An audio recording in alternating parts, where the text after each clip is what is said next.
এয়া কি বাৰু চিনি পাইছেনে? এয়া হৈছে বাঁহগাজ। মই আজি কাটি এয়া ডুবাই ৰাখিছোঁ অকণমান নিমখ আৰু পানী দি।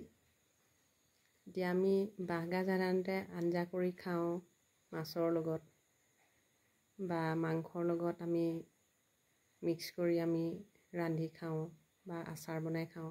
কিন্তু ইয়াৰ এটা আচৰিত ঔষধি গুণ আছে। সেইটো হৈছে যদি আপোনাক মৌ গুটি বা বৰল বা কন্দুৱে কামুৰিছে, তেনেহ'লে এই পুৰণা যিটো কেঁচাকৈ ৰখা মানে তেল আৰু জলকীয়া নিদিয়া যিটো কেঁচাকৈ ৰখা বাঁহগাজ বা খৰিচা, সেইটো যদি লগাই দিয়ে আৰু এইটো ফ্ৰিজত ৰখা হ'লে বেছি ভাল হয়। লগে লগে কি হয়, সেই বিষটো নাইকিয়া হৈ যায়। খুব বেছি 5 পৰা 10 মিনিটৰ ভিতৰত বিষটো নাইকিয়া হৈ যায়। আমি প্ৰাথমিক চিকিৎসা হিচাপে এইটো ব্যৱহাৰ কৰিব পাৰোঁ। আমাৰ ঘৰত আগতে মাৰ ঘৰত মৌ বাঁহ আছিলে।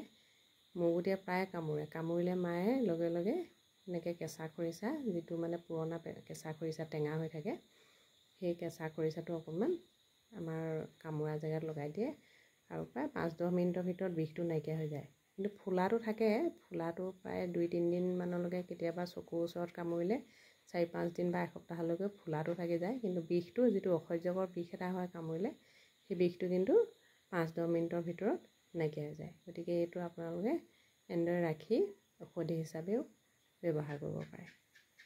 মই এইটো কথা জানিছিলোঁ, সেইকাৰণে আপোনালোকৰ লগত শ্বেয়াৰ কৰিলোঁ।